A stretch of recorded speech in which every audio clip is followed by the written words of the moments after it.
membawa sukacita bagi kita semua.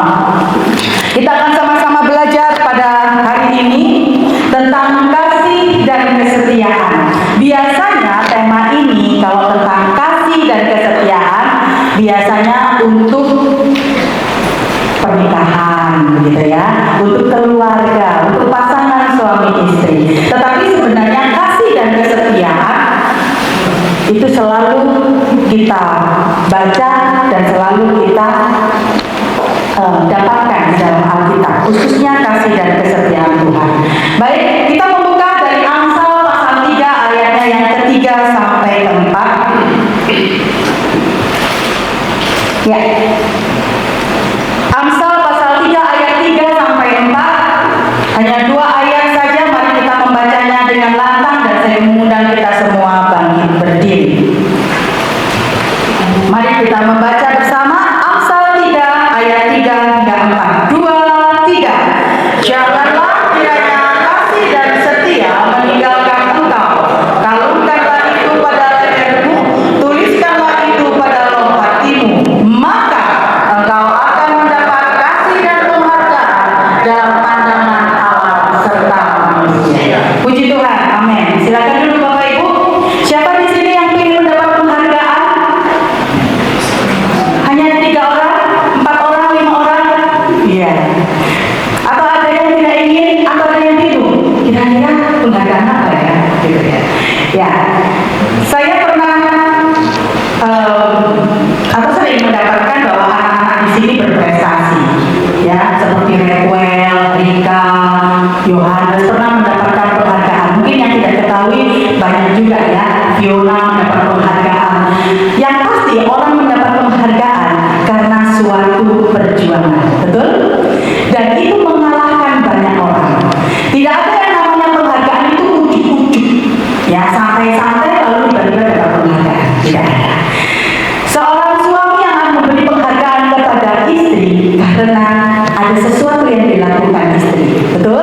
Begitu juga dengan sebaliknya. Nah, di sini dikatakan bahwa kita akan mendapatkan kasih dan penghargaan dalam pandangan Allah serta manusia. Itu adalah salah satu, itu adalah dampak, karena kita menjaga kasih dan setia dan mengamalkan kasih dan setia itu pada leher kita, menuliskan pada lohat kita. Apa maksudnya? Ternyata ini adalah perintah untuk kita senantiasa memelihara kasih dan setia. Artinya kasih dan setia itu sangat penting. Kasih dan setia tidak bisa dipisahkan. Orang yang mengasihi tetapi dia tidak setia, maka dia sebenarnya tidak mengasihi. Begitu juga orang yang setia itu pasti mengasihi. Penjahat setia kepada kejahatannya karena dia mengasihi kejahatannya, betul? Demikian juga kita yang dalam kebenaran. Tadi Pastor Frank mendapatkan berkat, membagikan berkat apa yang didapat renungan Natal tadi malam, bahwa apa Pastor? Membuka hati untuk kebenaran. Kenapa membuka hati untuk kebenaran? Karena kebenaran itu ingin dikasih oleh Pastor Frank dan keluarga, betul?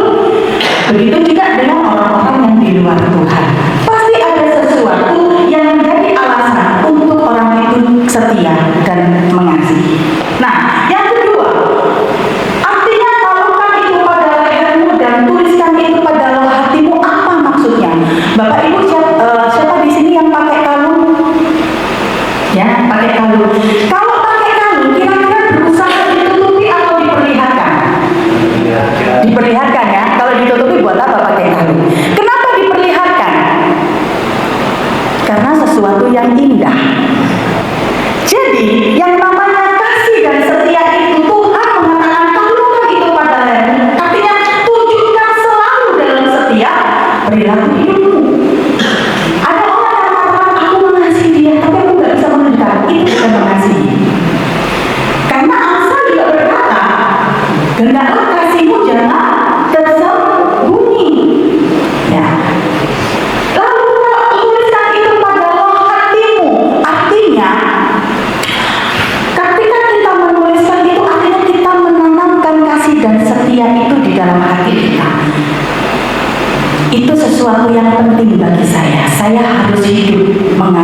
dan saya harus hidup setia. Dan yang ketiga, dampaknya akan mendapat kasih dan penghargaan. Ketika orang setia dan ketika orang mengasihi, kasih dan setia itu terus dibawa kemana-mana, maka dia akan mengalami berkat. Berapa banyak yang ingin berkat Tuhan? Boleh angkat tangan. Amin. Iya. Memang kalau berkat Tuhan ada tantangan, ya. Tetapi dalam mencapai berkat Tuhan, untuk mencapai kasih dan setia, itu prosesnya nggak gampang. Ada di sini yang sudah menikah lebih dari 50 tahun? Bapak Opung, sudah ya 50 tahun? Saya mau tanya, berapa kali bertengkar Opung? Kalau bertengkar, tapi bertengkar kan paling tidak adu argumen gitu ya, atau selalu ada, atau enggak kan, atau selalu sama aja, enggak, ada ketidakcocokan, ada ya, pasti mengalami itu. Tapi kenapa masih tetap kasih dan setia sampai 50 tahun lebih? Prosesnya sakit ya Opung ya, sakit, susah. Pernah sering, mungkin kalau ada handuk bisa diperes berkali-kali gitu ya. Benar ya Opung ya? Bapak Ibu Saudara yang dikasihi Tuhan, kita akan melihat satu sosok. Bagaimana sosok ini, tokoh ini benar-benar melakukan firman Tuhan ini, memiliki kasih dan setia. Siapa dia? Siapa? Ruth. Siapa Ruth? Bukan mamanya Kalinda, bukan ya. Siapa Ruth?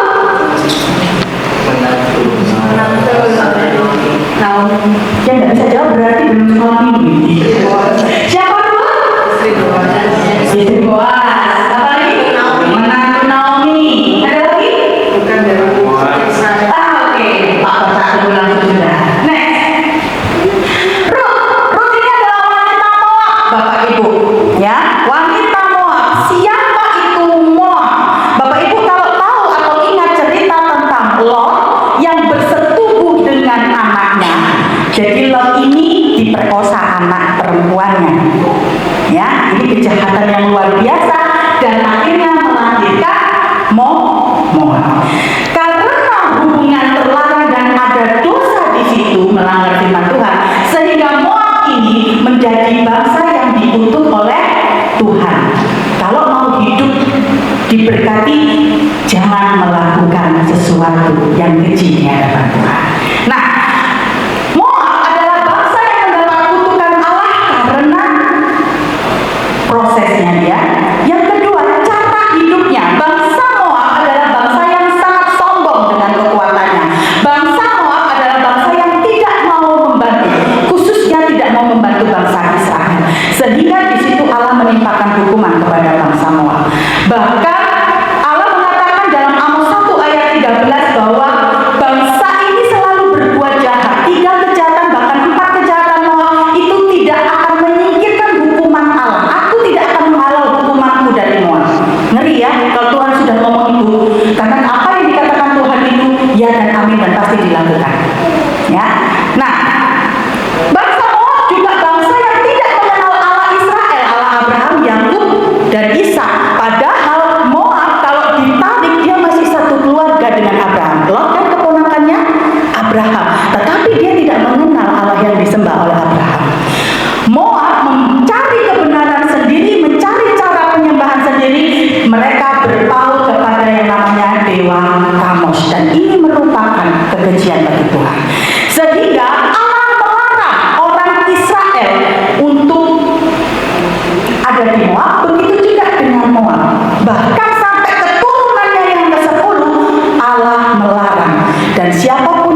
di tanah Bethlehem. Tetapi apa yang menjadi kenyataan? Suami Naomi saat tiba di tanah Moab, Tuhan panggil. Ini cara Tuhan untuk menegur.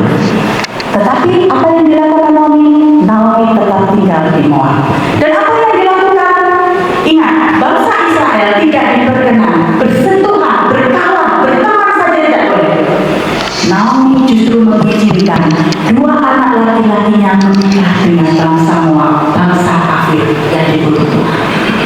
Bapak Ibu, siapa di sini yang punya anak, berdoa buat anak. Jangan melihat anak itu dari pasangannya orang yang sukses atau orang yang kaya, tetapi lihat apakah dia ada dalam Tuhan atau tidak. Dan apa yang terjadi? Tuhan melimpahkan kasih kepada Naomi. Dua anaknya Mahlon dan Kilion yang memperistri Orpa dan Ruth, wanita Moab. Pernikahannya hanya bertahan 10 tahun saja dan tidak dikaruniai anak. Ketika itu langsung dua-duanya menjadi janda. Akhirnya 3 janda berkumpul. Dan di situ si Ruth juga mengalami yang namanya menjadi janda miskin. Karena memang si Mahlon dan Kilion tidak meninggalkan warisan dan tidak meninggalkan asuransi sehingga tidak mendapat uang pertanggungan. Ya, coba kalau kenal sama Pastor Frans dan Pak Obed juga saya, pasti dapat uang pertanggungan. Tetapi beda dengan Mahlon dan Kilion, sehingga Ruth mengalami yang namanya menjadi janda miskin, sama nasibnya seperti Naomi. Tetapi yang membedakan adalah Naomi menjadi bangsa asing di tanah Moab, sedangkan tanah Moab adalah tanah atau bangsa kelahirannya si Ruth. Sehingga Naomi memutuskan untuk pergi pulang kembali ke Bethlehem. Apalagi saat itu Naomi mendengar bahwa tanah atau tanah airnya sudah kembali pulih, dipulihkan Tuhan ekonominya. Saat itu musim jelai, musim menuai. Sehingga Naomi memutuskan untuk pulang. Pada saat Naomi memutuskan pulang, Naomi dengan tangan kosong. Naomi adalah seorang janda yang tadinya kaya raya, karena kalau kita baca dalam Rut pasal yang pertama, saya minta tolong dibacakan Bu Sifra. Rut pasal yang pertama sampai ke 20 Rut 1 ayat 21.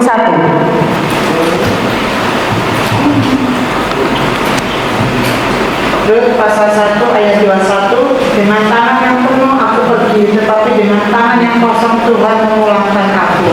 Artinya bangkrut habis-habisan Bapak Ibu. Ketika mereka memutuskan untuk ke tanah Moab, masih ada. Keuangan mereka masih ada, bahkan dikatakan penuh. Artinya sebenarnya mereka ini orang kaya di tanah Bethlehem. Tetapi mereka memutuskan untuk pergi ke Moab, dan disitulah habis semua kekayaan. Sehingga Naomi menjadi orang yang pulang dengan tangan kosong, tangan hampa. Nah, pada saat Naomi pulang itu usianya sudah tidak produktif lagi, sehingga tidak mungkin untuk bekerja lagi. Dia sudah menjadi tua. Dan si Ruth ini ikut pergi meninggalkan tanah Moab bersama dengan Naomi. Bapak Ibu yang dikasihi Tuhan, kalau Bapak Ibu di posisi Ruth, saya waktu merenungkan, kalau saya di posisi Ruth, iya kalau mertua saya ini mertua yang tajir, iya kalau mertua saya ini mertua yang punya warisan masih di sana, di tanah airnya. Iya kalau mertua saya ini adalah mertua yang kuat, kaya raya, punya perusahaan, saya akan mengikuti dia. Tetapi beda, Naomi bukan orang seperti itu. Kalau saya punya mertua Naomi, mungkin saya tidak akan meninggalkan tanah air saya. Lebih baik saya ada di tanah air saya sendiri daripada saya harus mengikuti ibu mertua. Bahkan Naomi berkata, jangan panggil aku Naomi. Naomi itu artinya kesenangan Bapak Ibu, sukacita artinya Naomi. Tetapi Naomi bilang, panggil aku Mara. Artinya apa? Pahit. Naomi bukan hanya orang yang miskin, bukan hanya orang yang bangkrut habis kekayaannya, tetapi orang yang tidak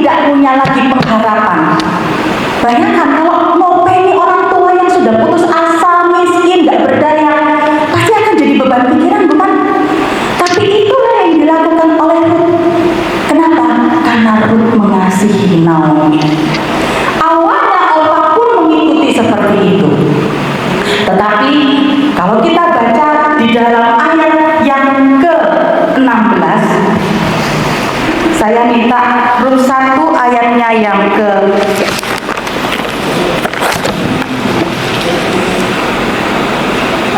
15. Silakan baca.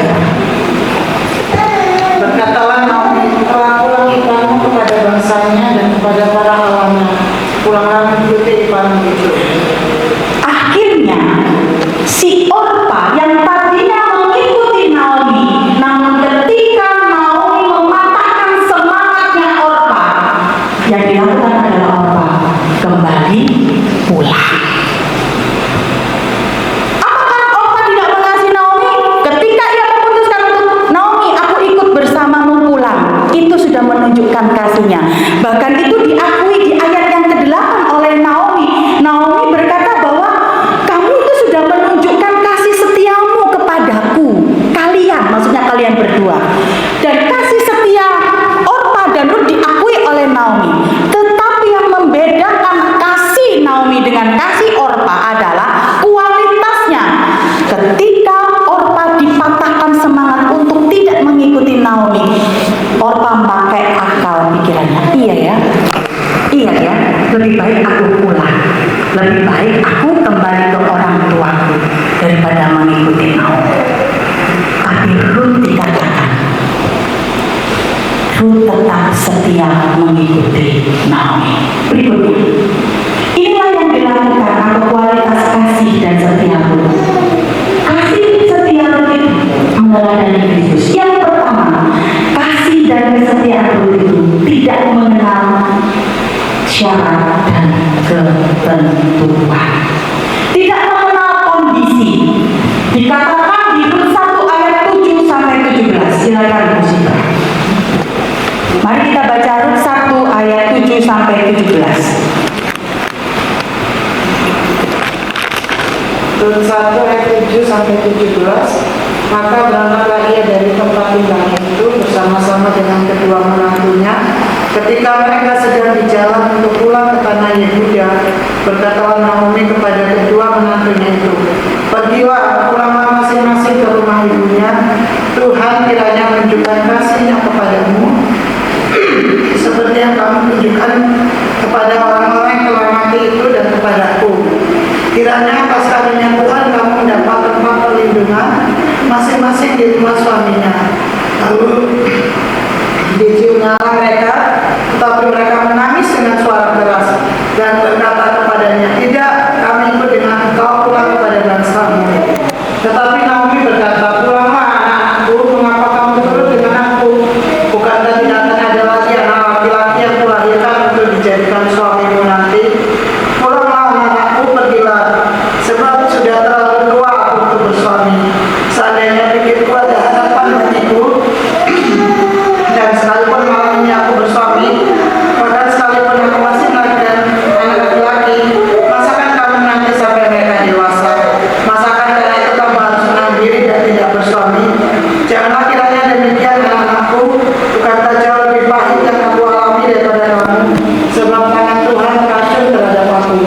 Menangislah mereka dengan suara keras, lalu Orpa mencium tuannya itu minta diri, tetapi Rut tetap berpaut padanya. Berkatalah Naomi, telah pulang iparmu kepada bangsanya dan kepada para lawannya. Pulanglah mengikuti iparmu itu.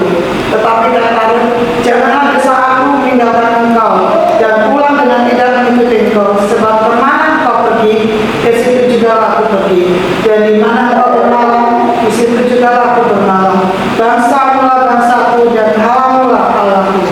Di mana engkau mati, aku pun mati di sana, dan di sana aku dikuburkan. Beginilah kiranya Tuhan menghukum aku, bahkan lebih lagi daripada itu, jikalau sesuatu apapun memisahkan aku dari engkau selain daripada engkau. Bapak Ibu, Rut itu tidak punya hubungan darah dengan Naomi. Itu yang pertama. Yang kedua, Naomi sudah berkali-kali mematahkan Rut. Rut, aku ini orang yang dapat hukuman Tuhan. Tangan Tuhan ini terkacung padaku. Bapak Ibu, kalau misalnya ngasih peringatan ke anak kan mesti begini ya. Ya kan? Artinya apa?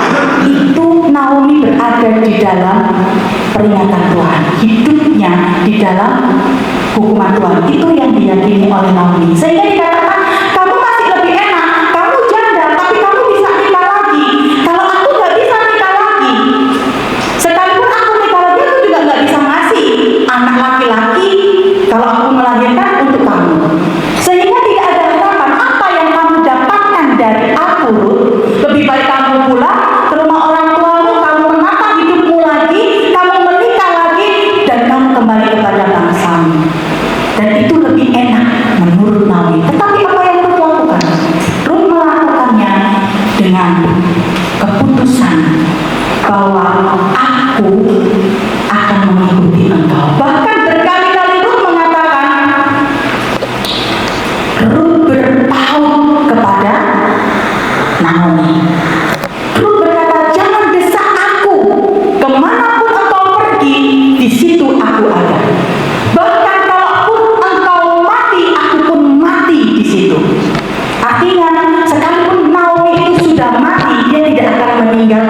Tuhan Allah.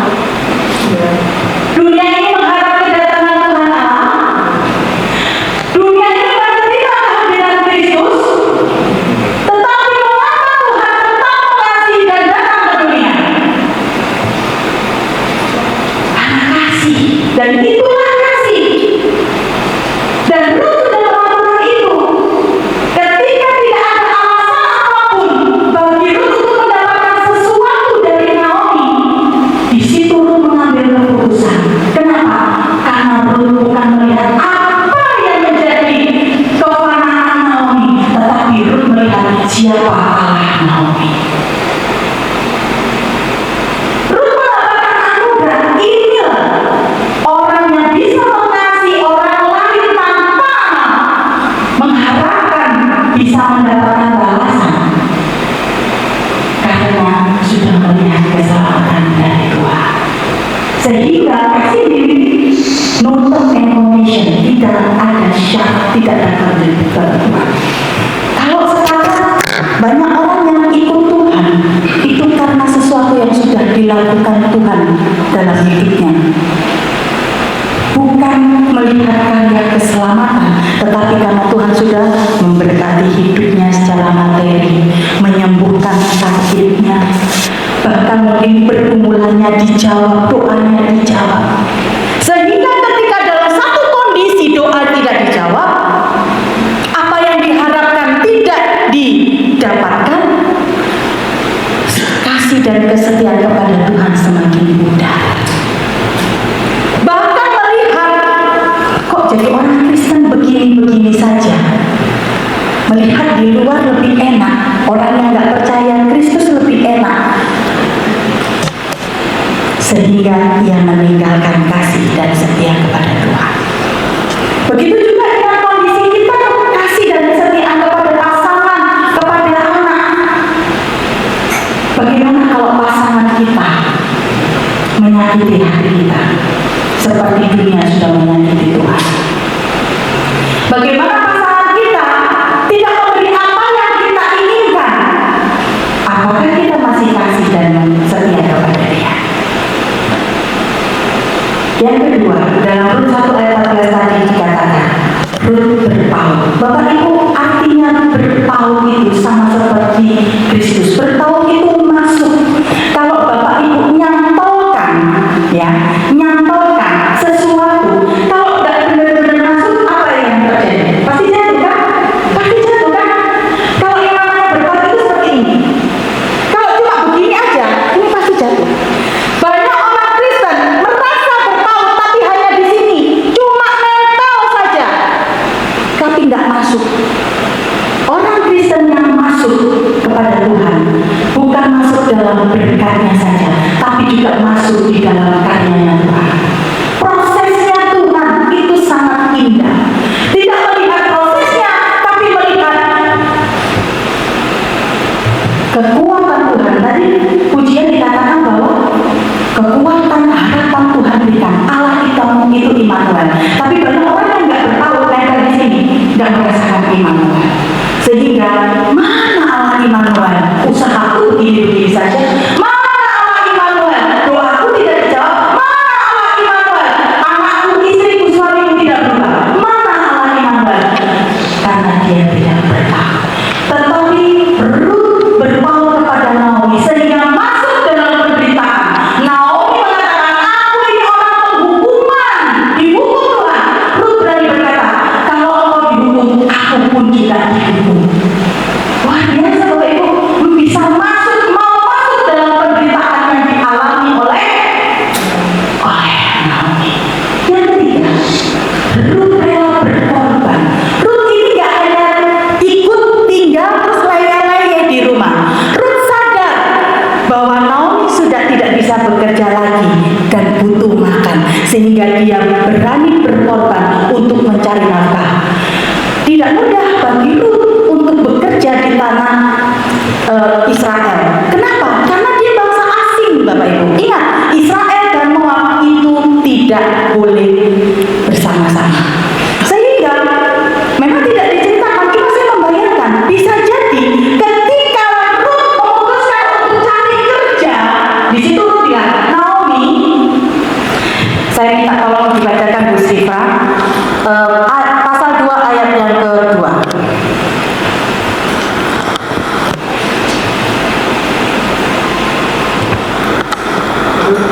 Ya. Rut pasal 2 ayat kedua, maka Rut perempuan Moab itu berkata kepada Naomi, biarkan aku pergi ke ladang memungut bulir-bulir celai di belakang orang yang murah hati kepadaku. Dan sahut Naomi kepadanya, pergilah anakku. Di saat dia ada di negeri asing, dan saya yakin pasti orang-orang mengucilkan dia karena dia orang Moab. Tetapi Ruth punya mindset yang luar biasa. Apa dikatakan? Biarkan aku pergi ke ladang memungut bulir-bulir jelai di belakang orang yang murah hati. Di tanah asing yang menolak dia, di tanah asing yang dia tidak kenal dan hidupnya pasti penuh dengan tekanan, dia masih punya positive thinking. Ada orang murah hati yang dia pasti akan temui ketika dia cari pekerjaan.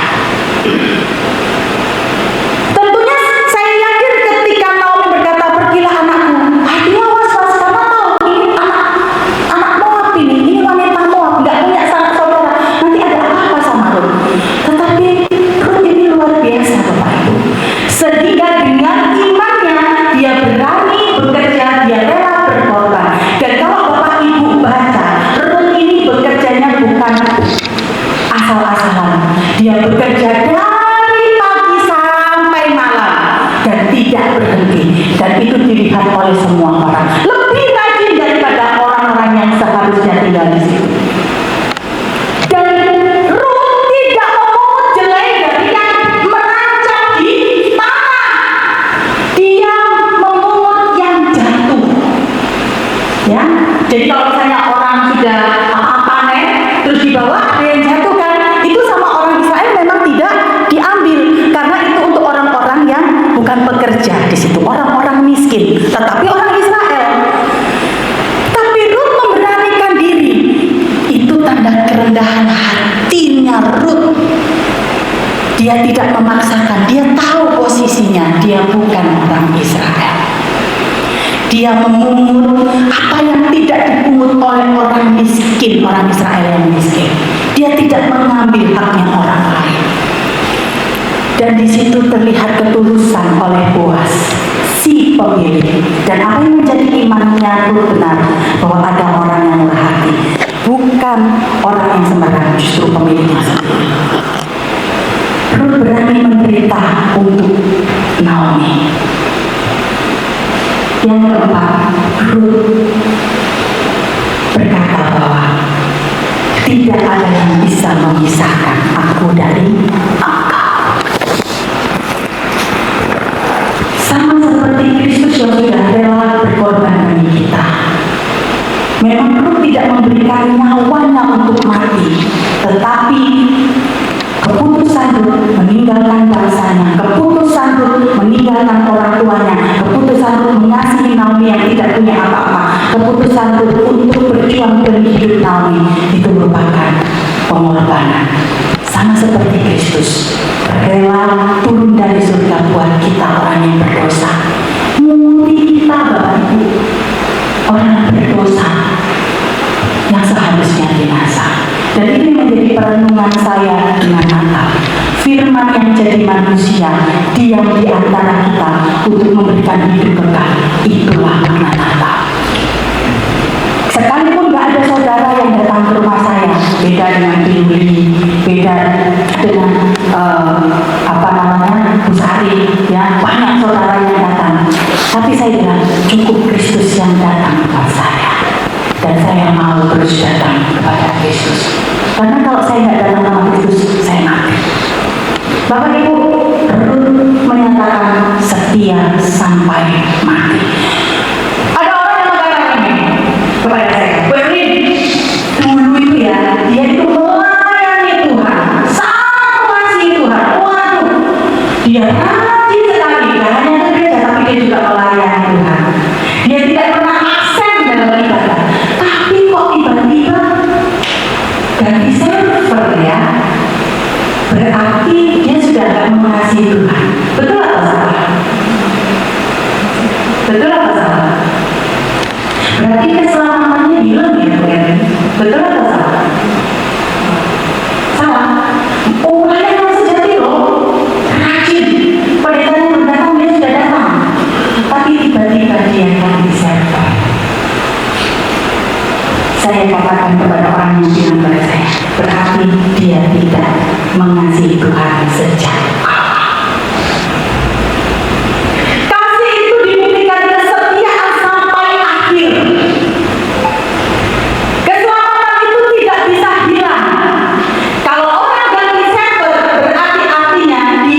tidak pernah menerima anugerah keselamatan.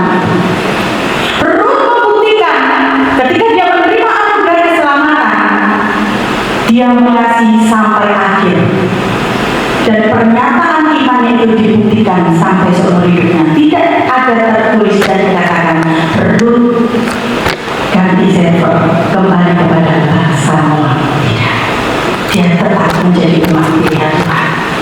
Dan berikutnya, apa yang didapat oleh Rut?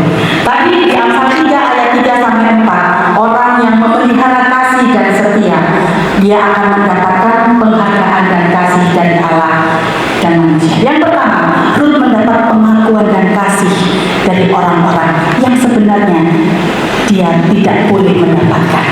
Dia mendapatkan kasih dari Naomi, dia mendapatkan penerimaan dari orang-orang Israel, dia juga mendapatkan pengakuan dari karyawan-karyawan Boaz. Kalau Bapak Ibu cerita, ini luar biasa. Yang kedua, Rut diberkati pekerjaannya. Ketika Boaz melihat Rut begitu rajin dan tulus hatinya, bahkan kesetiaan Rut kepada Naomi itu didengar oleh Boaz. Boaz mengatakan kepada pekerja-pekerjanya atau karyawannya, tolong sengajakan jatuhkan lebih banyak di daerahnya dia, supaya banyak kulit jelai yang dia dapatkan. Sehingga saat dia pulang, Naomi itu begitu kaget. Banyak sekali hasilnya. Karena itu nggak mungkin, karena dia memungut dari apa yang sudah jatuh yang tidak dipungut oleh orang miskin di tanah Israel. Seharusnya dapat sedikit. Tapi luar biasa, Tuhan memberkati pekerjaannya. Ketiga, yang luar biasa, Rut jadi istri owner. Ya, nggak pernah terbayang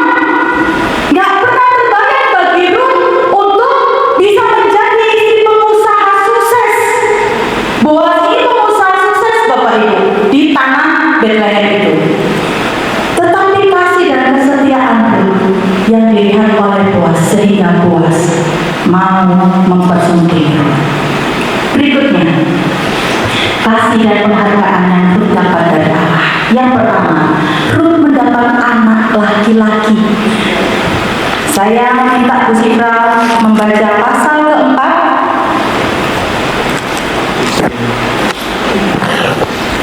Rut pasal 4 ayat yang ke-13.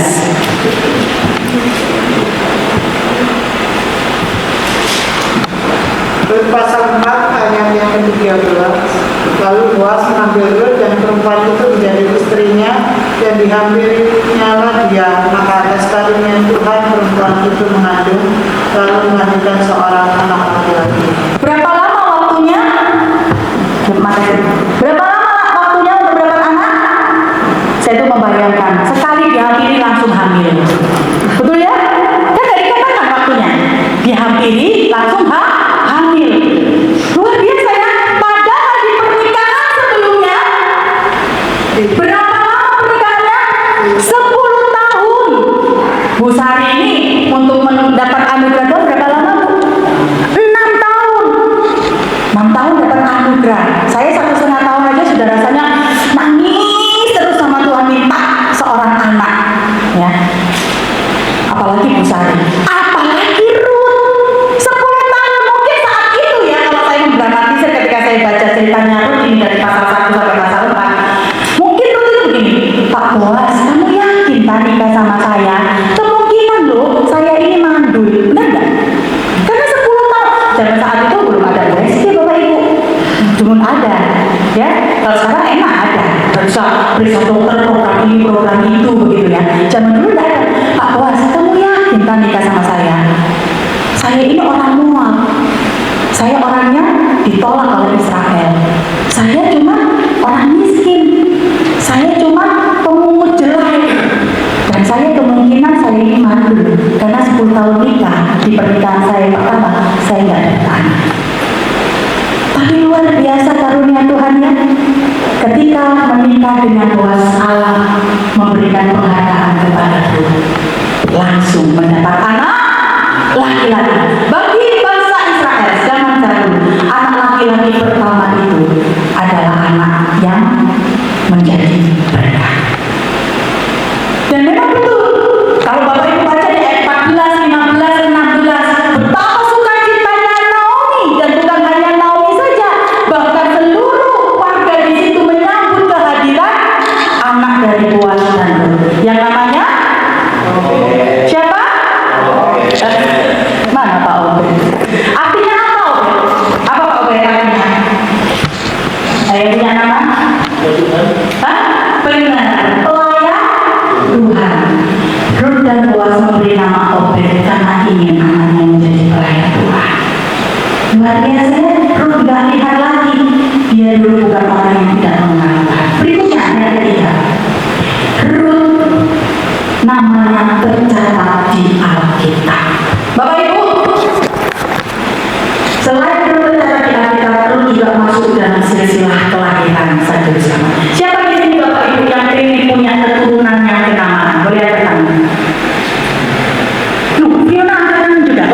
Isai melahirkan Daud.